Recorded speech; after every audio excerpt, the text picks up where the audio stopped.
Lady D, let me introduce you to Hillary, my slave. So nice to meet you, Lady D. Thank you for being with us today. I am so happy to be here. I'm so happy. It's such an honor to have you. We're just so excited that you said you would come and have a conversation with us for just a little bit. I had the pleasure of doing a conversation with one of your mentees, Sir Phoenix Black. Sir Phoenix, yes. I haven't even had a chance to even look at it yet, but yes. I can't imagine how busy you are. I was really excited. He was telling me all kinds of things that you guys are working on, you know, from the top and the responsibilities from the top and stuff. So that's just, there's a lot of times, you know, that doesn't get talked about as much. It definitely doesn't get talked about as much. We tend to throw everything on the submissives plate, you know, the good, the bad, and the ugly. But the truth of the matter is, if we are the head and things aren't going right, usually the shit trickles downhill. So it usually starts from the top. Exactly. I mean, hell, you know, look at our political system. We're totally screwed. Don't even get me started on that, because I think we need to throw them all the fuck out. We're not even gonna have that conversation, except to say that the fact that the earth and that the United States is so messed up is a great indication that it had to have come from coming down. You know, we can't yell at one another about, you know, why all of this is happening, because, you know, if the head is diseased, then the whole body is diseased. It's just kind of the way that works. Yeah. And as much as we want to deny it, and as much as we want to ignore it, that is the truth. And so if that's happening out in, quote, the vanilla world, then you know that it's infiltrating into ours as well. So I think it's important that we teach dominants and masters that these are the things that you have to master so that you can have a healthy household. Yep. 100%, because listen, if the master, and I've done it so many times, Lady D, where my mistakes, guess who pays for them? At the end of the day, guess who really pays for them? It's her. And it doesn't matter how much I want to say, you know, oh, it's fine, or we'll get through it, or just suck it up, slave. That's not the way it is. The truth is, you know, her job is already hard enough. And then when I add even more to it by being a screw up, it doesn't help, you know? And the truth of the matter is, we're human. We're always going to screw up. Like, I say that out the bat. Little girl, let me tell you, I'm going to make mistakes. But that comes with being accountable. Okay. You know, there is such an oxymoron of our lifestyle. There's the fantasy of this thing that we do, and then there's the reality. The reality is we are real people, humans, trying to have a relationship. But we're trying to do it with these fantastical ideals. And, you know, sometimes it just boils down to, let's get back to basics and to common sense. And, you know, you said that a lot of times it falls back on her, but sometimes it ends up hitting you in the ass, because enough of your screw ups, and she's trying to talk to you about your screw ups, and you're ignoring that. And it's like you said, girl, suck it up. One day she's going to like, I've sucked all that I can suck. Peace out. Right? And so the bottom line to that is, then if you still don't learn that lesson, now you're going into the next relationship with the same issues and just a different person. Exactly. So we have to get to the point where we are being realistic. If your play is just about play, then yeah, I agree with you wholeheartedly. You know, you ain't got to learn all of the things, because all we're going to do is go in the dungeon, have a good time. You're going to go your way, I'm going to go mine. But we know that truthfully, that's not usually what happens. We usually are interacting in these relationships. And, and a D&S relationship may have different rules, but the operative word is relationship. And the other thing that I could today that I don't think I thought about too much in the past was, I mean, yes, she's my slave, but that's not all it is. It's not one dimensional, and that's, I found myself, maybe one of my biggest things that I had to fix was I found myself only saying, hey, you're slave, but you are so much more than that. You're human, you're emotional, you have your own thoughts, you have your own, ways of that your mind works, your heart comes into play. So I mean, we're so much deeper than any one thing. And she has a zillion more jobs than just taking care of you. Exactly. I mean, the truth of the matter is, if she's in the working world, when she goes there, she has to put that hat on. If she's a mother, she's putting that hat on. So we have to understand the complexities of these relationships and stop trying to put them in these little itty bitty boxes that this is all you are. And I guess what frustrates me the most is we come from a world that puts us in boxes. Mm-hmm.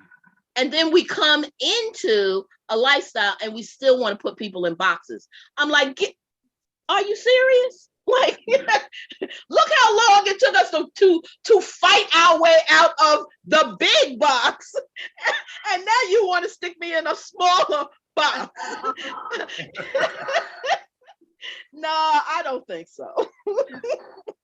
Lady D, I don't think that most people out there know who you are, but would you mind sharing a little bit, because it's just fascinating.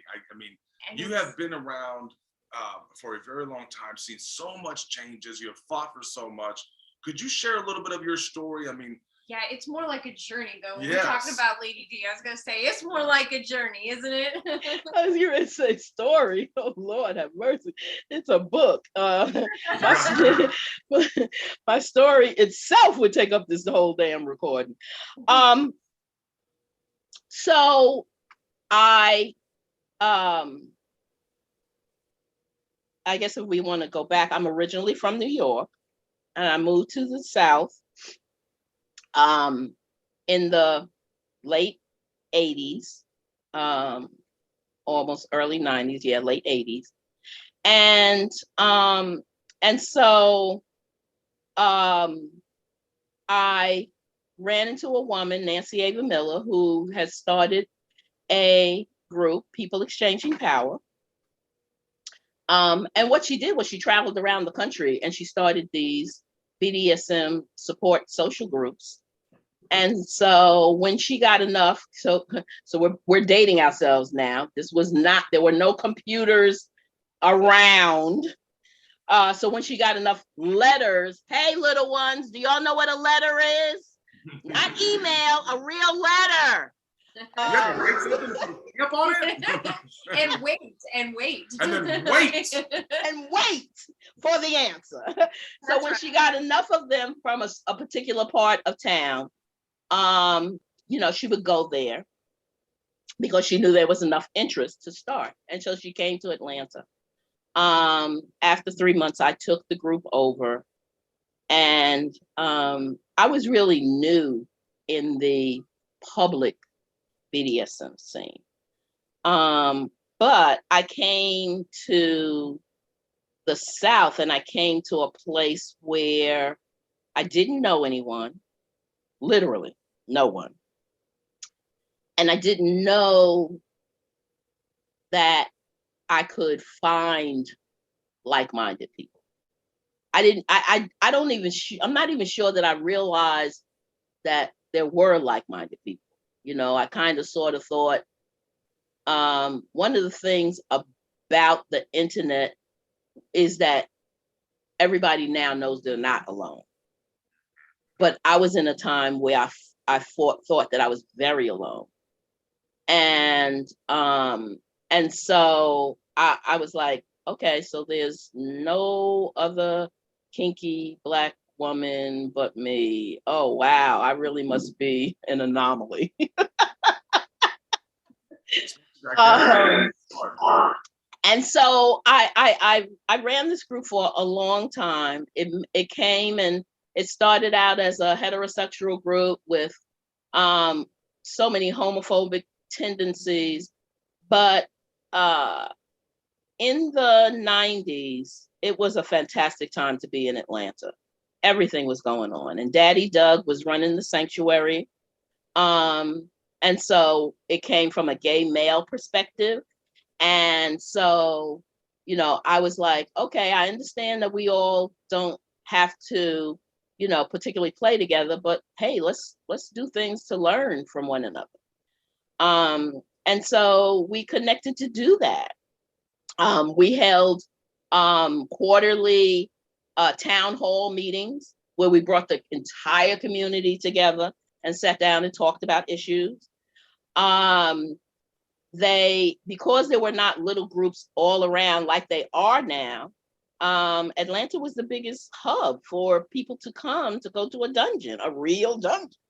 And so they would come from all over, from Macon, from South Carolina, from North Carolina, even from Florida. We had people that came to Atlanta. And so they would make like weekend trips where Friday night they'd come and Daddy Doug would have the sanctuary and it would be open to everybody. And then Saturday night was always P.E.P. So it gave people the opportunity to learn, to meet people from other places, to learn about the lifestyle, and a safe haven for people to play.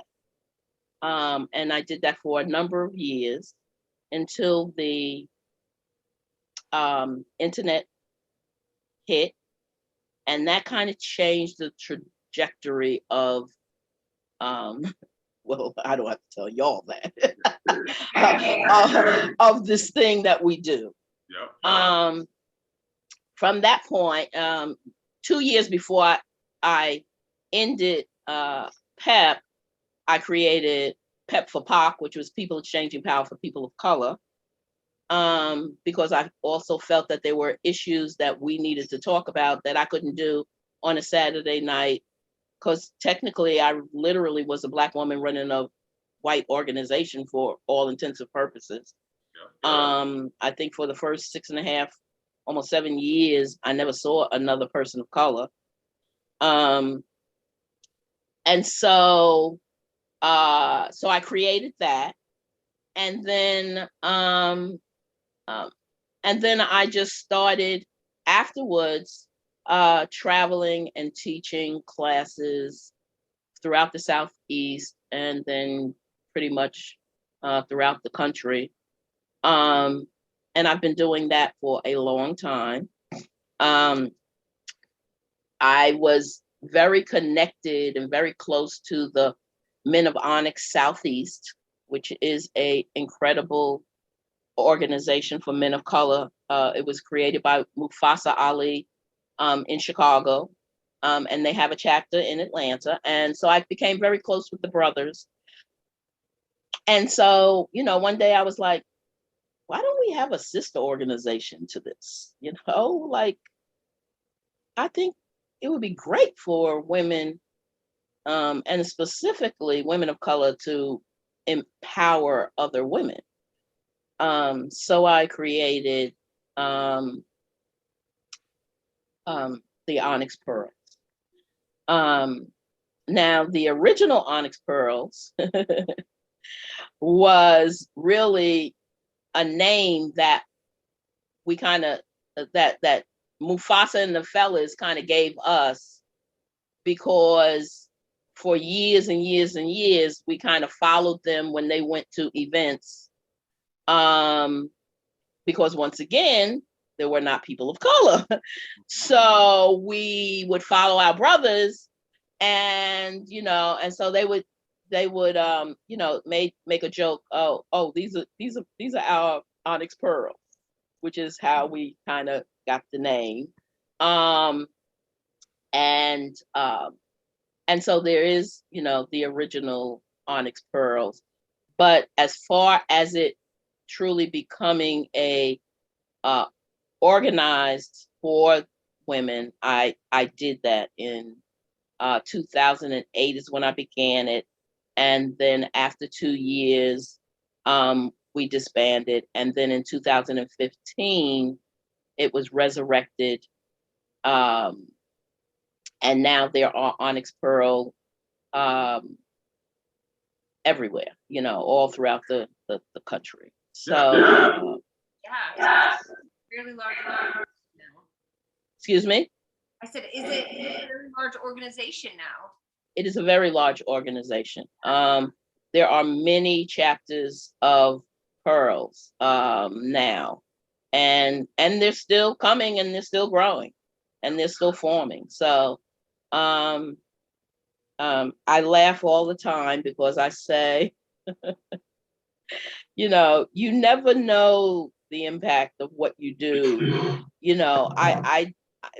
People look at me and I'm like, I did stuff out of necessity. I said, y'all acting like this was all a selfless act. No, it was very selfish. Like I needed to have some kinky folks around me, and so I had to do all the things that's necessary to make that happen. And back in the day, you did, because you did not have the options that you have today. The internet has been a two-edged sword. And before we actually end this, I want to read something that I wrote. And when I tell you that I wrote this in I think 2003. So we're talking about, it's almost 20 years old. It'll be 20 years old in a few months. And it's called P.E.P Atlanta, a BDSM fairy tale. I wrote it so long ago. I just found it recently. And when I read it, I cried, because it's almost prophetic now.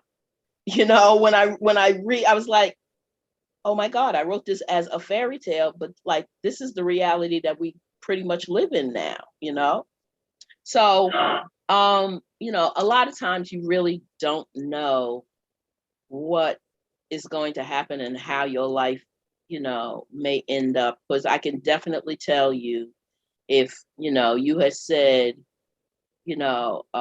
25, 30 years ago that this is where I would be, I would be like, who you talking? I'd be looking around like, is there somebody else standing here?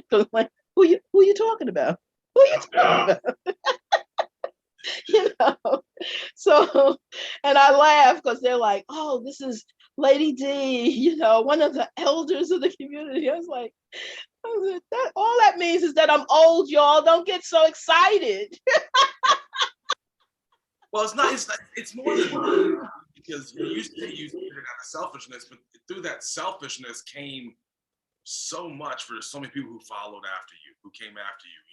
I can't imagine what it was like, especially in the 80s, when, it's, to me, I think we're going backwards in a lot of ways today, especially. We are. Political. I think we're going backwards at a rate that's alarming. But what you had to deal with, being a person of color who was kinky in the 80s in Atlanta, in the 90s in Atlanta, yeah. 90s, and I know you're a reverend, so I'm not saying anything against that. But down in the Bible Belt, where all they did was judge everybody, I can't imagine and the fight you had to go through just to be yourself, just to enjoy this lifestyle, and just be left alone. I can't even imagine. And it wasn't just I guess what people don't realize, it wasn't just the little internal fights, because we always gonna have those. We came in a time where your everything could have been taken away. Your livelihood, your children, your job, your home. Your very life could disappear at the twinkling of an eye. I think that the problem today is no one recognizes that, and that's not as prevalent today. So it keeps people from doing all of the respectable things that you do to make sure and ensure that we stay protected. So I'm really mad at Mac. So I'm going to get on social media and I'm going to, tear him up. But I want to do that anonymously because I don't want anybody to know that I'm the one that's tearing him up. Like that could not happen back in the day. I could tear you up, but I had to publicly do that. And it gave you the opportunity, if what I was doing was false, that was going to be known. Yep. If indeed it was true, then you were shunned.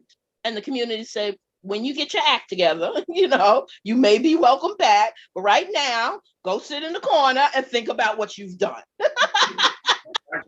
A friend of mine, we're having a conversation the other day about, he's also in Atlanta, very big fan of yours. And you were talking the other day about how, in the 90s and even in the early 2000s, before the internet got really where it is today, people had to be accountable because you just couldn't get online and, you messed up in this group. Well, you just jumped to the next group. Well, back then there was really just one group. It was your community group. So if you fucked up, everybody was going to know about it, and you were going to either have to apologize and make your way back in or just simply disappear.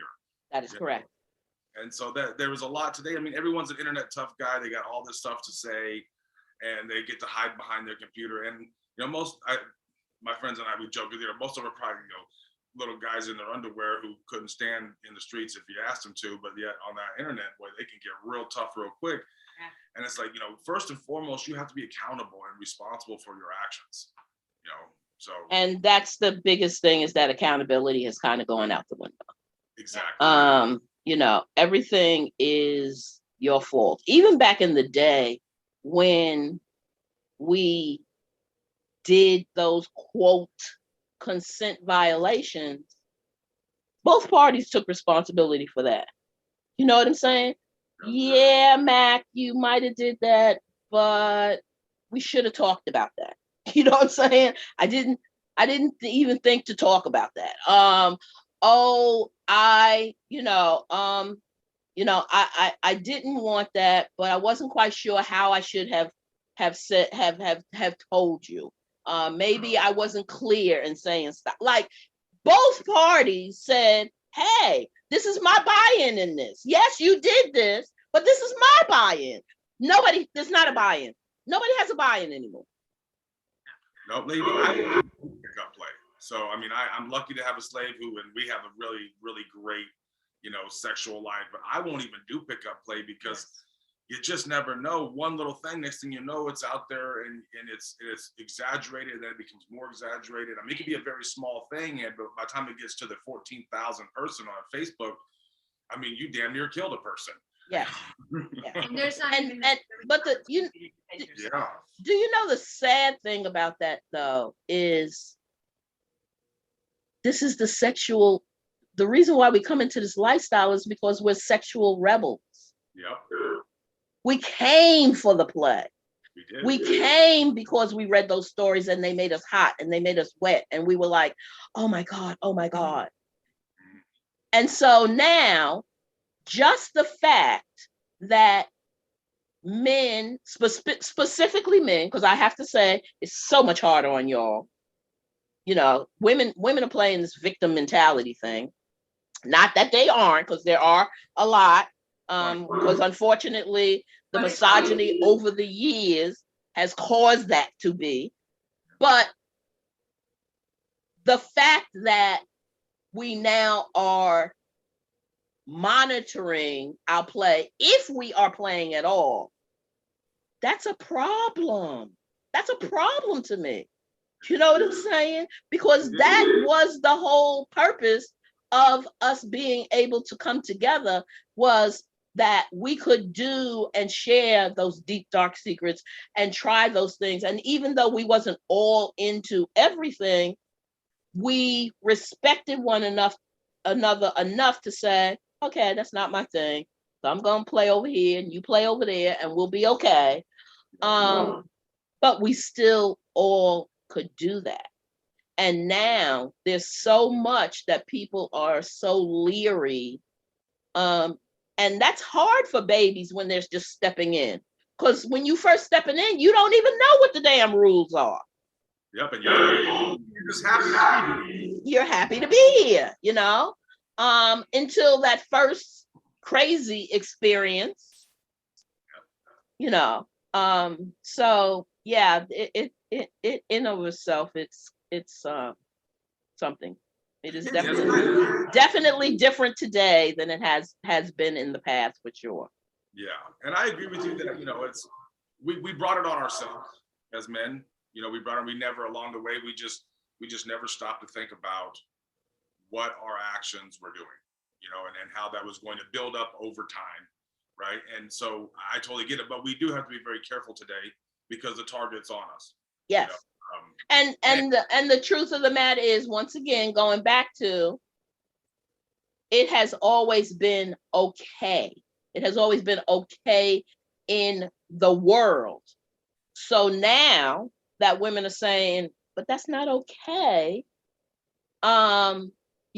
it's difficult to change that, and what it means is actually changing men's mindset.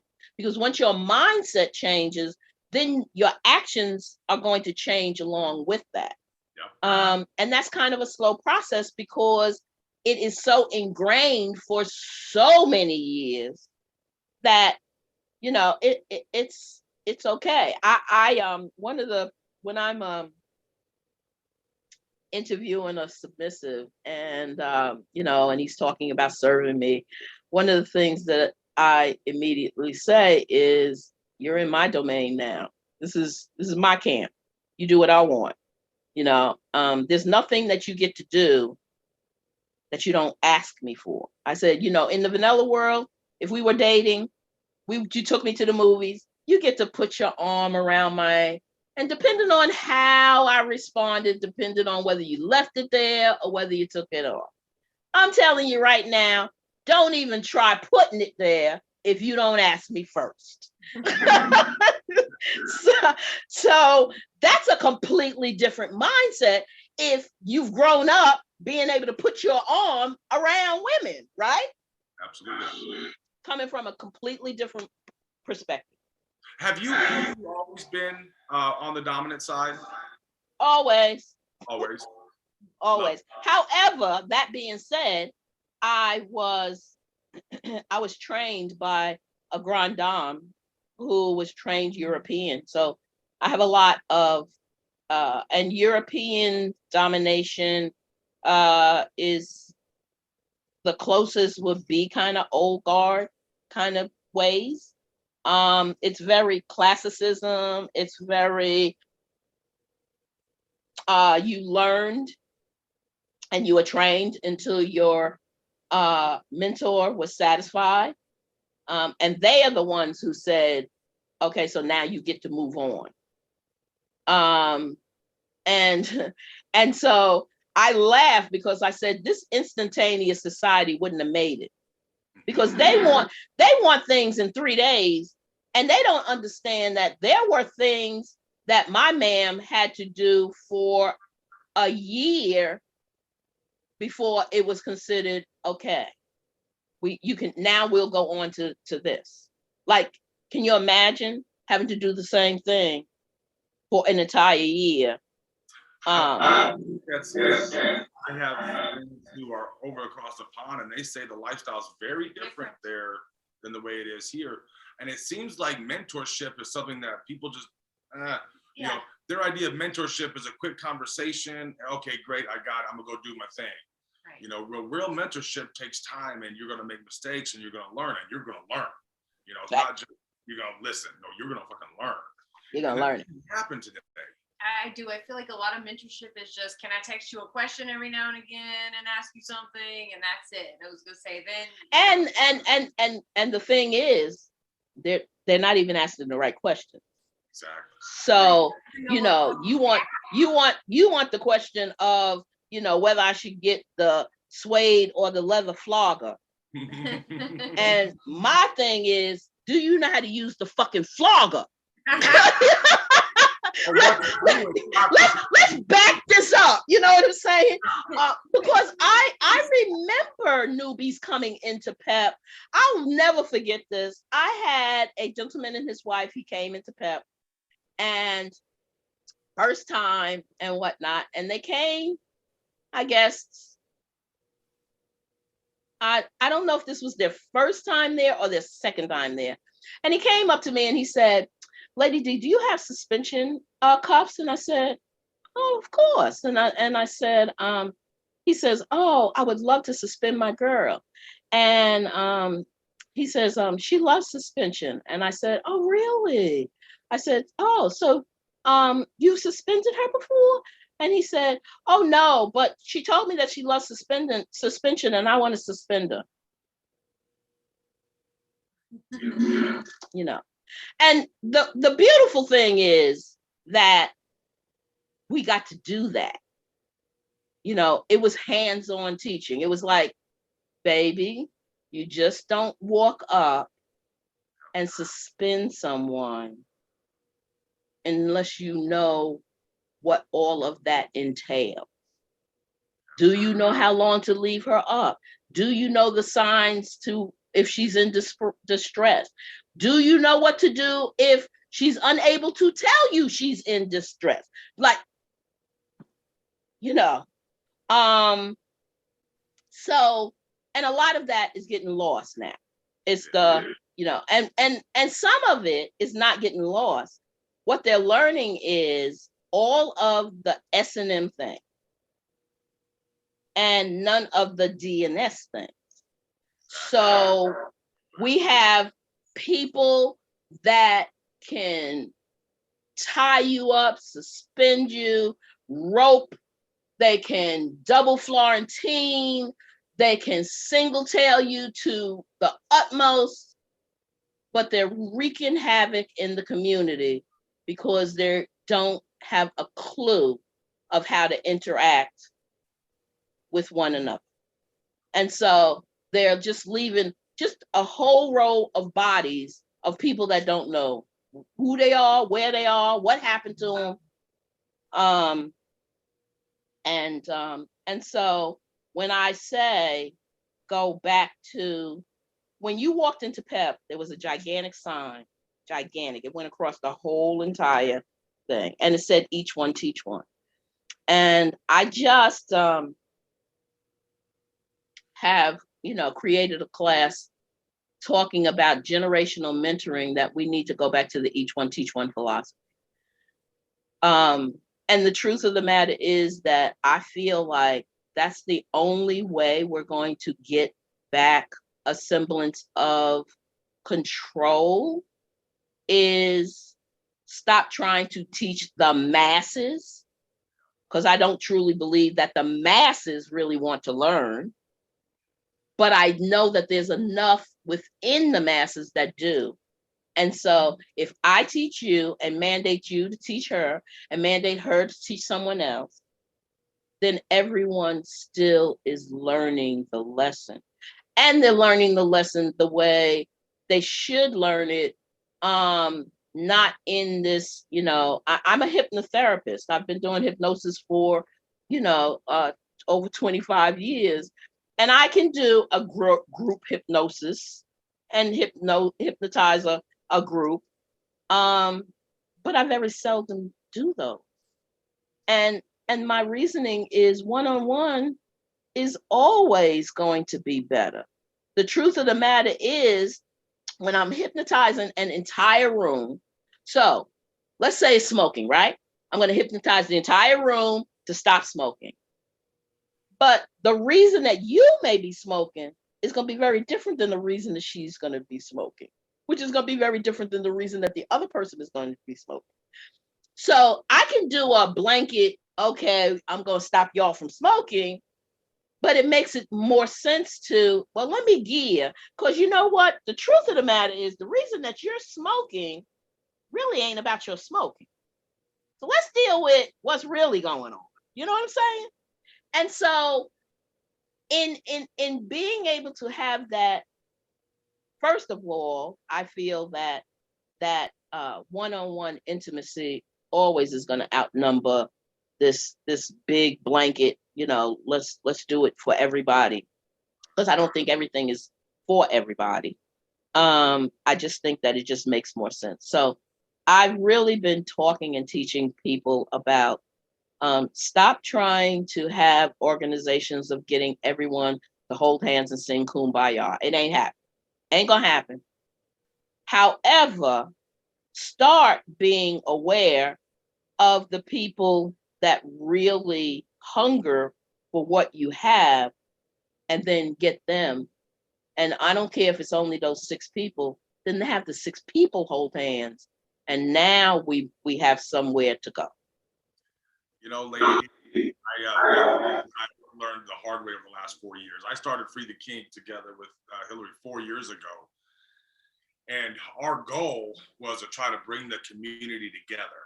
And I have some good friends of mine who said, Mac, I don't want to discourage you because I love you, but it's never going to happen. And I said, I'm going to fucking make it happen.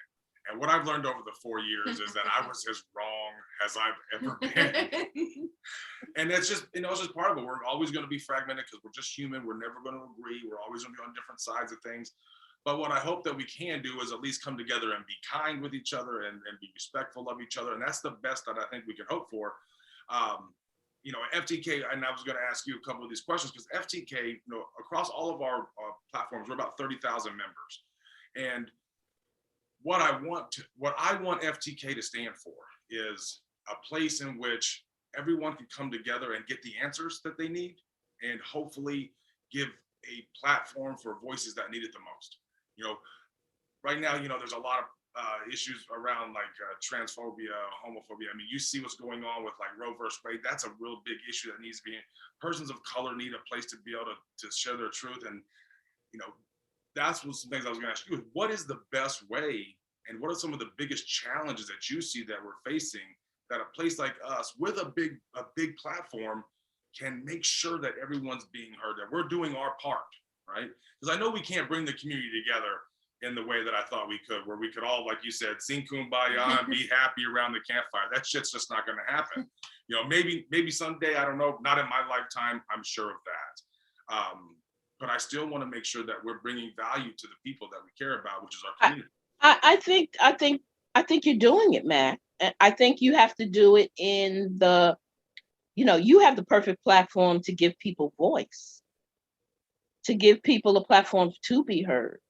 So I think it's really important for you to reach out to those communities, to reach out and have these difficult conversations that nobody wants to have. Yeah. You know what I'm saying? I mean, the bottom line is nobody wants to have these conversations, but they need to be had. And a lot of times I find people don't do sometimes because they don't know what to do. So when I don't know what to do, I won't do anything at all. So when you can have someone like last month at my Knoxville event, I had a woman that came and talked about the disabled and playing with the disabled with disabilities, and what that looks like. And she did it in such a way that she says, okay, so you able-bodied people make assumptions that aren't really correct. So let me dispel some of that, and I think that that's the way it has to happen is that we really have so much more in common than all of the we're apart. 100%. And so to have people come and show those commonalities, to have someone and say, okay, so these are the terms in the trans community that we find offensive. This is what we would prefer to be called. If you're in doubt, ask the person how they would like to be addressed, and respect what they tell you. Because if I tell you I want you to say he, I don't care that you see this ponytail here. I don't care that you think that, well, I don't look anything. Respect my decision. That's my choice. And how difficult is it for you to say he? As opposed to, it's so funny. We have a tendency to double down on our wrongness. I'm as wrong as two left shoes, but I am going to double down on being wrong. That's right. Because you got to look in the mirror, and you don't want to look at the mirror and say to yourself, I get it. People like, hey, look, oh man, you're an asshole. Right. And you got to shape up. But you have time to not be an asshole. You don't have to be the rest of your life. You was an asshole yesterday, but tomorrow you can, something we're starting is the Kink Kindness Project. And no one's actually ever heard that, right, except for you. It hasn't come out yet. And we just want people to be fucking kind. How hard is it? I come from a family of racist, homophobic, bigoted people. And that taught me growing up, being around that. That's not the guy I want to be. I don't want anything to do with that shit. So how hard is it? I'm going to share something personal with you. One of my offspring, okay, is only 12 years old, but is struggling with sexual gender. And that was hard as a dad. I'm not going to lie. That wasn't easy, not because I have a problem, because I don't understand it. But, I work so hard to make sure I use the proper pronouns and to show support. And I've never been closer to this kid. They have never showed me more love. And I just tell you, just by showing that little bit of respect, our relationship is way different. Mm-hmm. So why can't we be that way with the world? I mean, I know with the world, and yeah, and it's because most people equate that to I'm okay. You don't even have to agree. Yep. Sometimes the best we can do is agree to disagree, but that does not mean that I still can't treat you with respect. Exactly. I mean, and so that's what's lacking is that lack of respect. I just put up a speech that I did several years ago. I put it back up on Facebook a few days ago. And in it, I said, I know you young people want to do your own thing. I'm all for that. I really am. Y'all think that I want thing. I said, I'm not. I said, but by the same token, you don't get to dismiss me because you don't want to do it my way any longer.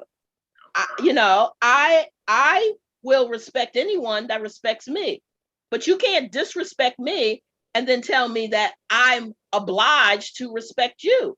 That works both ways. And there's such a lack of that, once again, in the community, but because there's such a lack of that in the world right now, is why we're going through that. So I must say to you that hit all of those platforms. Find BIPOC people that are willing to come and talk about different issues.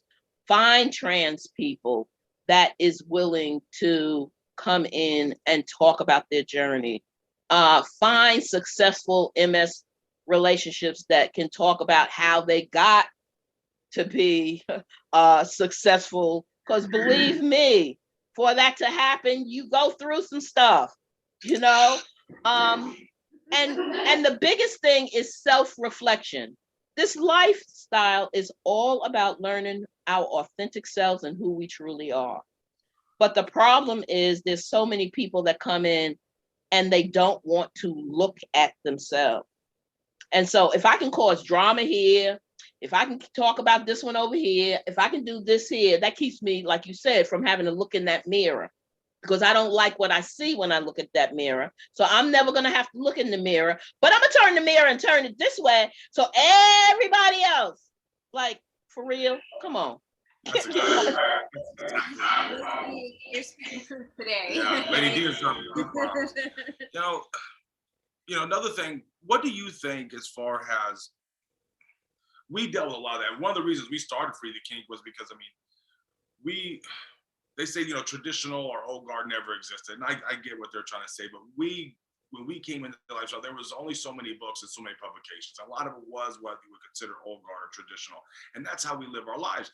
But, we weren't as welcomed, and we were told, I get a lot of shit, Lady D, for being who I am. I don't care. It doesn't bother me. Everyone who knows me knows I don't give a shit. But the truth is, I care enough because I don't want to see our way fade away.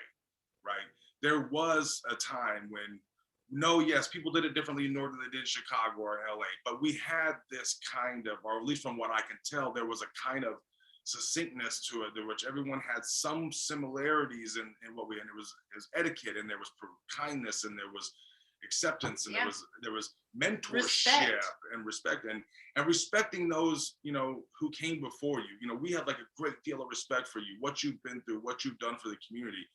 You know, we have to now walk in that shadow, and it's a shadow that it makes us proud to be able to, and it gives us a bar to try to live up to. And now it seems like that doesn't matter. Everyone's like, I'm gonna do it my way, and that's fine, but you have no respect for what got us here. Yes, I say, keep doing what you're doing. When I said you don't get to dismiss me, no one gets to dismiss you.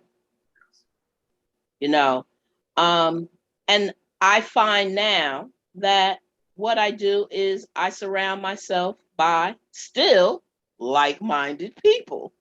So I have to surround myself by not necessarily, and I don't want to say older generation, because it's not the number, it's the way they conduct themselves.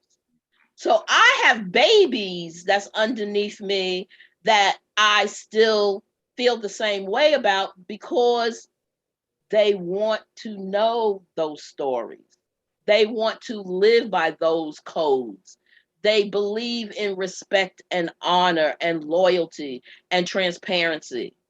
So that's what I mean when I say the each one teach one. It is still that you continue to teach those things. When I have the opportunity to share in someone, let's say, being covered, someone earning leather, someone being gifted leather, I do that for the purpose of this generation to know what this was for us. Not telling you to do that, but you need to know the significance, because the truth of the matter is we're never going to know where we're going if we don't understand where we've been. And so I continue to teach that. I still hold reverence to those that, when I say come before me, even though they are my sisters, you know, when I think of Jill Carter and Vi Johnson, yes, you know, once again, had 30 years ago, when I opened up a magazine, I saw a picture of Vi and Mistress Meir or Jill Carter wearing the sash, you know, that was a fantasy for me. If you would have told me that one day I would know these people, if you would have told me that one day these people would be my friends, I'd have been like, once again, who are you talking to? There must be somebody else in this room that you're seeing that I ain't seeing. So you and here they are still amongst us today, for however long that they are, thank God, still doing what they did. I can't change who I am. I was trained by a European mistress. I don't care if someone comes to me and say, well, you don't have to do that any longer. Oh, yes, I do. You know, my man, I said, and I tell people all the time, if she walked in right now and went like this, my ass is going down. I will fall to my knees. Now, I'm pretty sure my ass ain't gonna be able to get back up, but I want to go down because that is my teaching. Am I asking you to go down? No. But you also have to respect that I go down. And I think it's kind of important that you understand why I go down. So you don't think that this is just that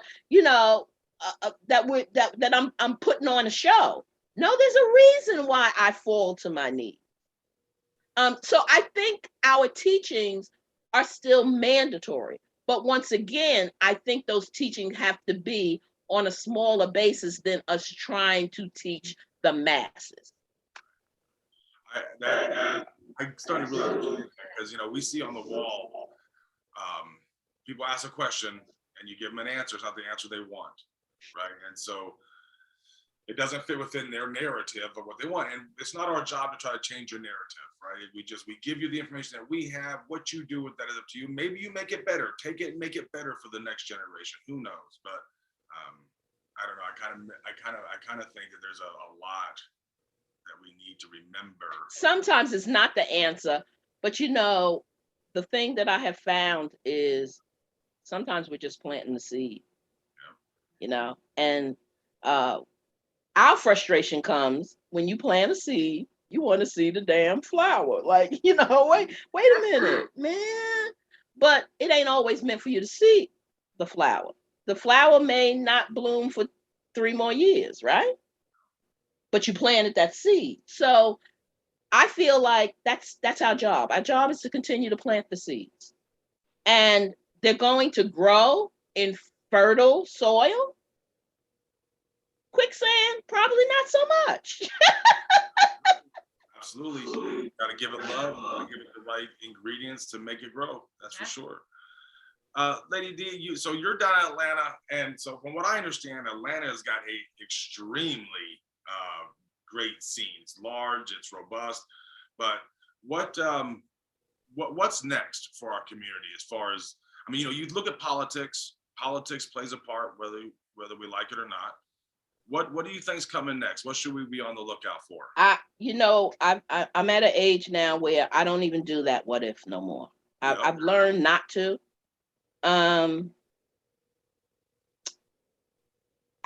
Sunday, I went to 1763, which is our largest dungeon, which was my last pep house. My last pep house, think about that. That means that over 25 years, that one building has been a dungeon.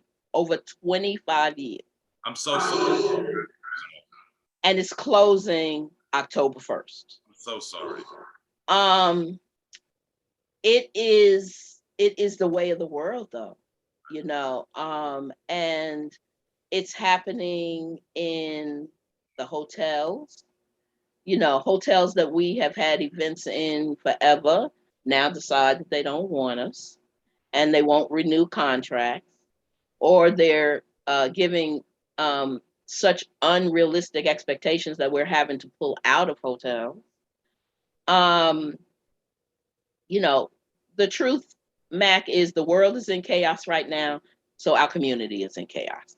And you know, I would love to do the what next, but didn't we start this conversation by saying the what next depends on what the powers that be do, which is why I said I wanted to end by reading my fairy tale, because then you will understand. What next is going to be dependent upon the powers that be. And when you said that we're going backwards, very much. I have my slave is trans. She's a beautiful woman, but she's older than I, which means she transitioned in a time that people didn't even know what that meant. She transitioned in a time where that was unheard of. Talk about stories. You need to get her to come and tell her story. In a time where, you know, I knew that I was different. I didn't have a name for it. There was very few organizations. And of course, I'm a big firm believer that the universe puts in our lives what we need, even when we don't know that we need them and need it. And that is kind of what happened to her. But in saying that and knowing what that she went through, it has been so heartwarming in people like your child having the ability to be able to say, but this is the way I feel. This is what's the thing. And not being 30 when they do that, you know, because they've been fighting that since they was 8, you know, since they were 6, they've known. But now at 30, they can finally, whatchamacallit, However, they're putting laws that's now once again saying you're not going to be able to say that you are who you are. That's devastating to me. That is devastating to me. Me too, lady. Because the shit ain't right, man. At 2023, it's not only that it's not right. It's the fact that people can be so powerful to destroy lives in the droves and not one recognize it, and even for the ones that recognize it, not care. They don't give a shit. Not care. So I don't know what's next. I know that for me, this lifestyle is very spiritual for me. And I know that means that I can't be moved by what I see. I really can't. Because I know what it looks like.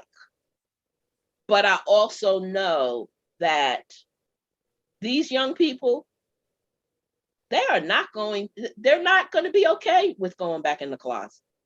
Not the ones that have had the taste of not having to be in the closet. They're going to be, no, like, you better start getting ready to take us to jail in droves. Because in droves, because we ain't doing this, because the things that they are doing in this society is insane at best. And insane is really a mild word in what's going on. 100%. Right here with you today, in front of everyone that's going to see this, I can promise you this, though, FTK will not stop. We will fight. We will lend the platform for a voice. We have zero problem with the fight. And when I mean the fight, we have zero problem with the fight. We could give two shits less about these people in power who have no idea about the people that they're supposed to represent, that all they do is keep pushing us backwards and shutting us up, silencing us and censoring us. We have zero problem telling them to go fuck off. And they want to use it against us too. As I say, they're working on bills right now. They want to find like the Earn It Act and everything else. They want to use all of it against us. Seston Foster was one that was terrible, trying to push back. Pushing back Roe versus Wade. Now we're looking at gay marriage and everything else. We're not going to be quiet on this, and they need to understand it. We're not going to lay down for these. We're not, and rightfully so. Too many people died for it to happen, to turn around and let you say, oh, but yeah, you don't get to rewrite the narrative. Nope. You don't get, hell, when we start going into, what the narrative, hell, you don't rewrote and lied about my narrative forever. Yeah. and now that is coming out, and the young people are saying, I didn't know that. But that I wasn't taught it like that. Of course you were not. No. Of course you were not. But let me tell you what the real deal is. Let me tell you who really did that. And so I think that the chaos is because people are tired and people are saying no more. And because we are in a society where you can no longer sweep this under the rug and hide it. So you're going to have to come out and say these things.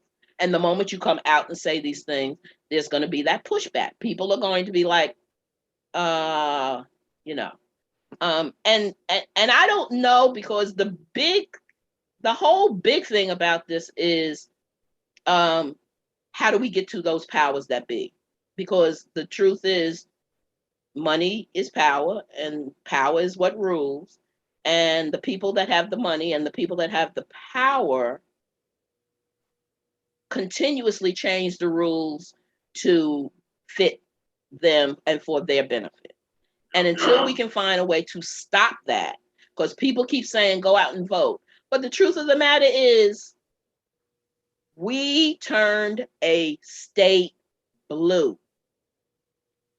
Georgia was turned blue. Do you hear what I'm saying? Yep. Do you know how many years it has been before Georgia was turned blue? And after Georgia was turned blue, what did they do? They took rules and put rules in so they will be able to turn it back red. So, like, you know, it gets, if you think about it, you're going to be frustrated, and you're, that's when you want to just, grab something and just start hurting folks. So I don't think about it. Let me ask you, you talk about turning Georgia blue, right? And then going back red. I have this thing where I'm very anti-establishment. I'm very anti-party. I think that the two-party system is the dumbest fucking thing.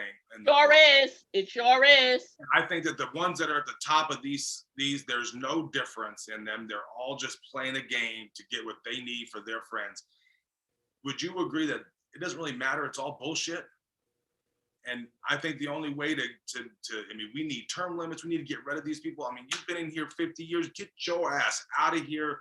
You have no idea. You're so disenfranchised with what anyone under 40 thinks. And yes, I totally agree. I totally agree. I agree wholeheartedly that the system itself is broken. The system has been broken for a long time. And we keep trying to figure out how to fix it by sticking a Band-Aid here and a Band-Aid here and a Band-Aid here. And so when we do this Band-Aid, and it stays for a little while, right? Oh. But by the time we got to the third Band-Aid, now the first Band-Aid is ready to fall off again. So yes, I totally agree with you. But once again, for us to even recognize that the system itself, this two-party thing, is ridiculous, because at one point there was two parties, but then we had people that were progressive thinkers that really wasn't part of either one of those parties. However, the two parties started to get in more and more and more power, that now if you come and you're not in those parties and you are a progressive thinker, what you are doing is you pulling away from one or the other of the lesser of the two parties. Yeah. Because there's not enough thought for us to all say, hey, why don't we all go with door number 3? Because we know what's behind 1 and 2. Sure what's behind door number 3, but it's got to be better than what's behind 1 and 2. That's all I'm saying. The fuck out. That's so awesome. Lady, I am so grateful. I'm looking forward to you reading this thing for us. But before you do that, I just want to thank you so much for being here with us. I can't imagine how many people are probably always trying to get at you and get your time. So for you to share that with us in our community, we are really grateful. We are so grateful. I would at any time. I will wait for us to get down to Atlanta and meet you. Yes. Yeah. Who knows? We may meet someplace else. Where are y'all actually based out of? Vegas. Las Vegas. Oh hell no! Let me come there. Yes.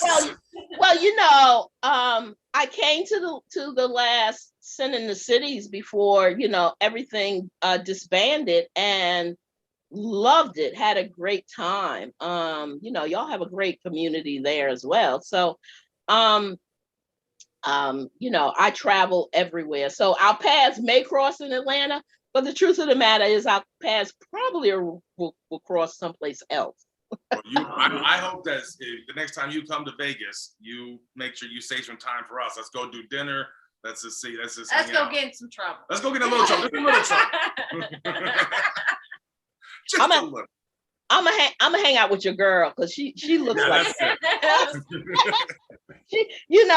those it's those little quiet ones with the smile on their face you gotta worry about. You know what I'm saying? Yeah, I know you know. I know you know. Hold on a second. Let me get it. Yep.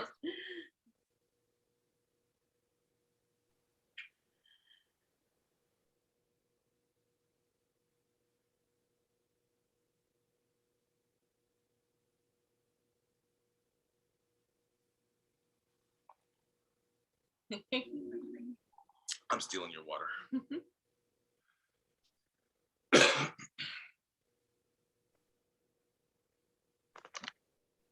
Okay, I am so sorry. I should have had this available and ready. Don't you be sorry. We have all the time in the world. Okay, so this is called The Rise and Fall of P.E.P Atlanta, a BDSM fairy tale. And if I get emotional reading this, just ignore me. I tell people all the time I'm the biggest crybaby, but my tears do not diminish my strength. So once upon a time in a far off land, there was a soothsayer. This leather soothsayer began people exchanging power, P.E.P, and taught the people about BDSM. She traveled all around the land from town to town, organizing like-minded people to come together and form alliances, and many P.E.P groups were created. Everywhere she went, leather people gathered around and listened to this soothsayer. And when she was about to depart, she would ask the people to choose a BDSM leader to carry on her work, gathering and teaching the people. When she reached the Providence of Atlanta, she found chaos and discord everywhere. She gathered the elders, other soothsayers, mentors, and leaders, and asked each one to help her gather together Atlanta's BDSM townspeople. Then, as always, when she was about to depart, she asked the people to choose a leader for the group, and they turned and pointed to me. Now, I was just one of the common people and did not think that I could possibly lead anyone anywhere, but I humbly said that I would try.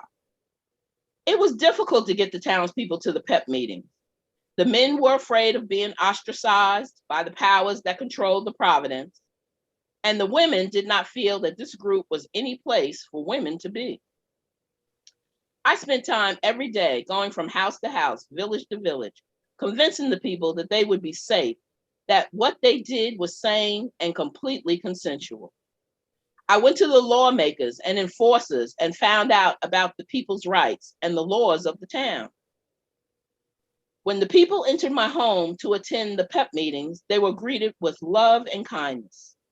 I taught them the rules to abide by while in my home and found elders, mentors, and teachers to educate the leather people in the BDSM ways. One of the elders told us to continue to pass the information on, and that what we should do is each one teach one. And that became our P.E.P motto. The meetings were small at first, and the beginners became in frightened and timid, but soon we became a BDSM family. We supported one another through acceptance and love and continued to spread the word through the land. Soon my home that was once quiet was now constantly bustling with activity and laughter. You could always find the little ones eagerly sitting at the elders' feet, listening to the tales of old.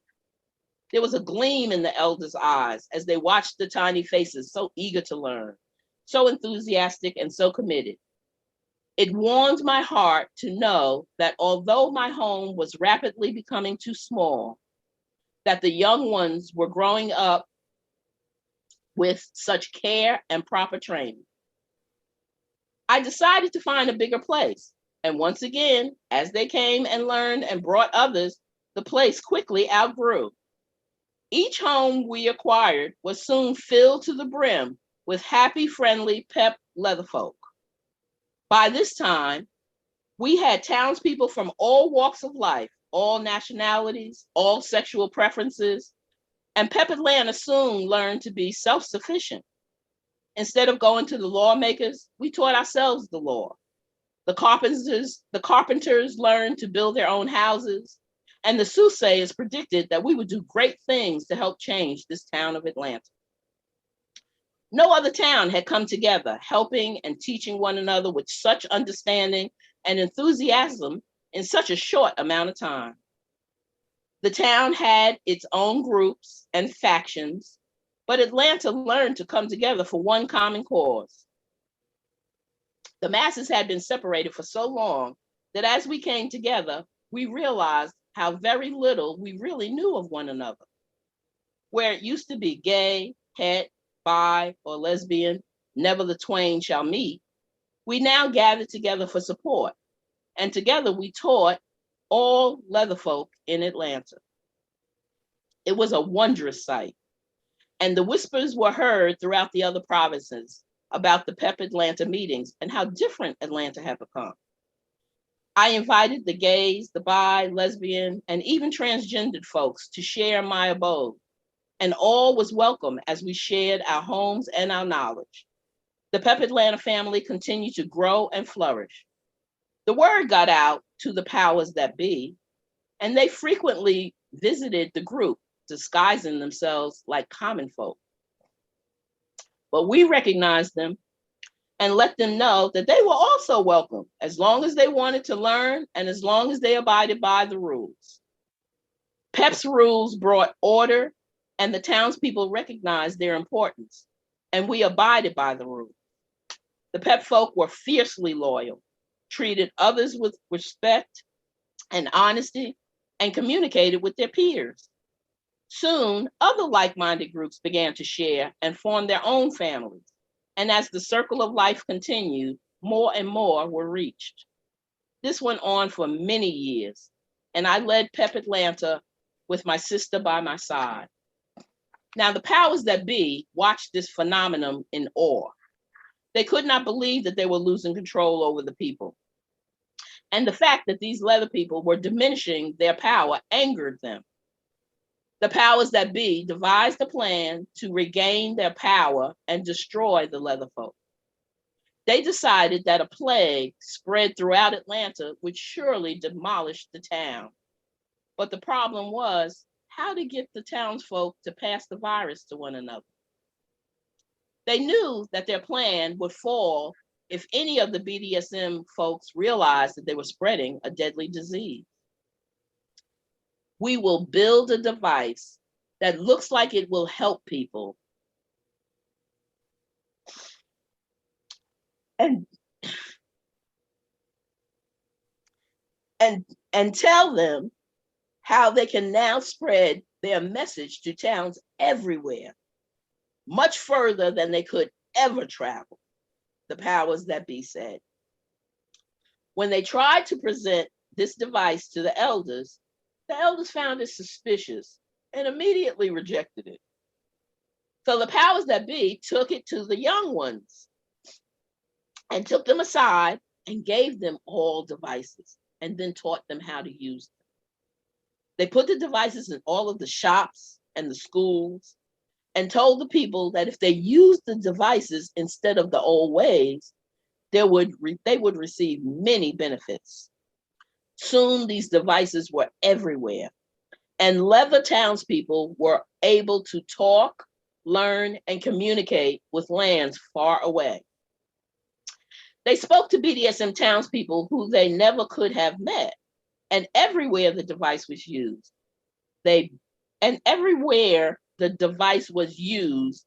the bug was spread. The elders gathered to discuss why the people were getting sick and to decide what they should do. It seemed like all of the groups in Atlanta were experiencing the same symptoms of this disease. Where there used to be dignity, acceptance, support, and communion, it was now replaced with indifference, mistrust, indignation, and disloyalty as more and more P.E.P people became infected. The little ones who once sat at the elders' feet would now rather sit alone in their room playing pretend with their new device. The stories of how the leather town began that had been passed down from generation to generation was no longer exciting to the young ones. Why do I need to learn about the old ways when the device has so many new and exciting things to try and do? They said. The elders told them that the device held falsehood as well as truth, and they needed to learn how to discern the truth. We tried to tell them who was safe and who was not, but the folks refused to listen. The devices had convinced them that they knew it all, and no longer needed guidance. As the virus spread throughout the land, my sister and I realized that there was no way to stop the spread of this bug. I even awoke one morning to find that the devices had been placed in my home and the homes of the other elders. The devices were everywhere, and they became the teachers and the mentors. Many of the townspeople realized that they could get a device and be like the powers that be and rid themselves of the PEP leaders by becoming so-called leaders themselves. The disease was running rampant and rapidly through the groups, and the PEP Atlanta meetings were also feeling the effects.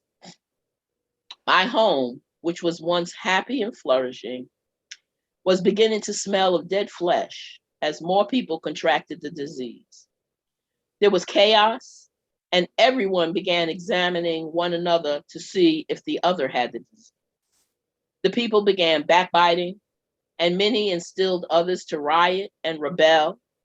And then the people were so unhappy and distraught that they started to cast blame on the elders.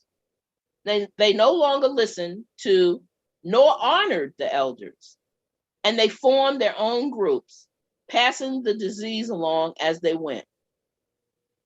The ones that attended the meetings now came only to play their games, play with their devices, and ridicule the elders and the mentors.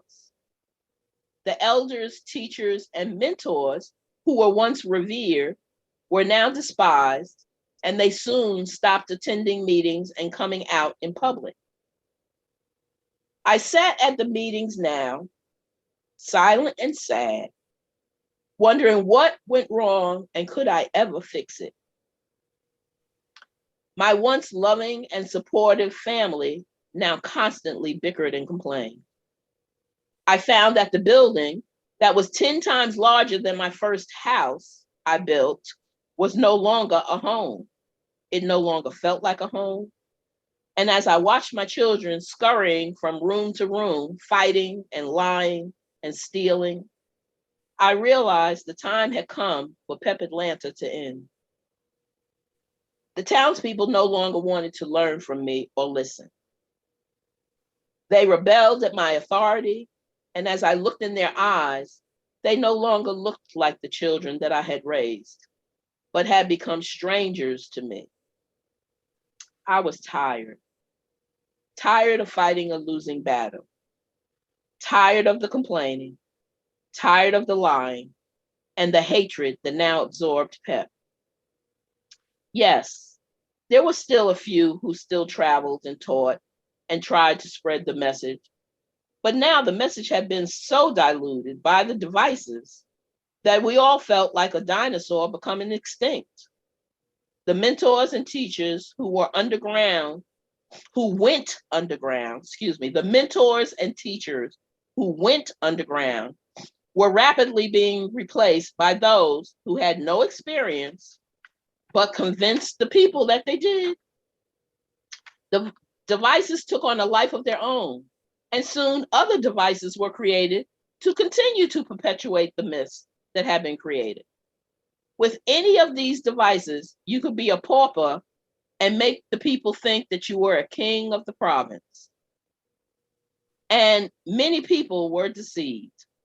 I went to the elders and found the mentors and teachers to see if they had thought of a solution to end this deadly disease. But they too were worn down and tired and had no more of a solution than I. I called the townspeople together and asked all of PEP Atlanta folk to attend the next meeting for a big announcement. The rumor had already spread that PEP Atlanta and other groups may be closing their doors and disbanding. Folks came from near and far, and I saw faces from surrounding towns that I had not seen at a meeting in a long, long time. I looked around the room at all of the faces. I looked at the other leaders and saw the sadness in their eyes.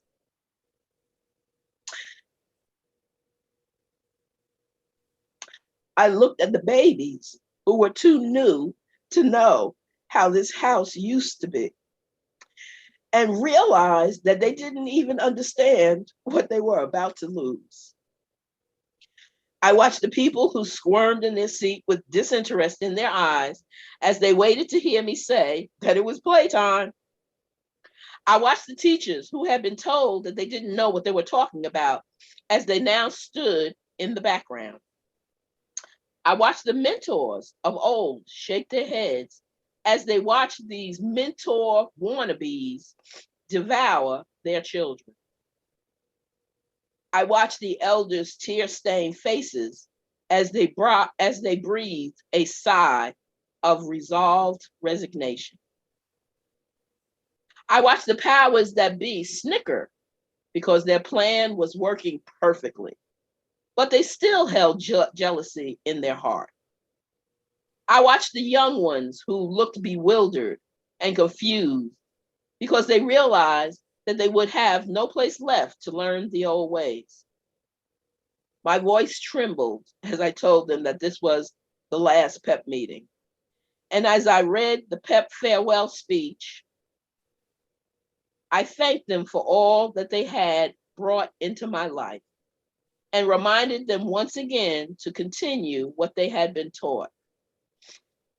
Yes, disease has run amok in our world, but I still believe it can be eradicated. I don't have the answers, and I don't know how, but I have faith in my leather brothers and sisters and children. I may no longer be able to move the masses, but I still believe in the philosophy of each one teach one. And I will continue to live by that motto. PEP Atlanta has fallen, and I do not know if it will rise again. What I do know is that there are people out there who know the truth, and the truth shall set you free. We were taught to bring order, to gather the people, to teach them and care for them, and that is our destiny. Whether I fulfill that destiny in a crowd of people or individually does not matter, because I believe that although I may not know the how or the when, it will be done. At that time, I will once again rejoice. For now, I will continue to do what I was taught by my elders and pray for a cure for my diseased family.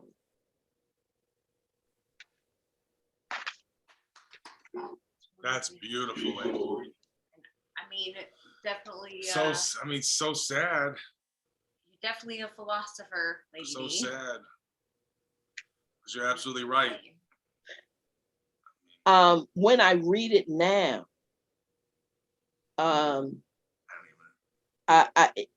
it's when I say prophetic because it really is where we are.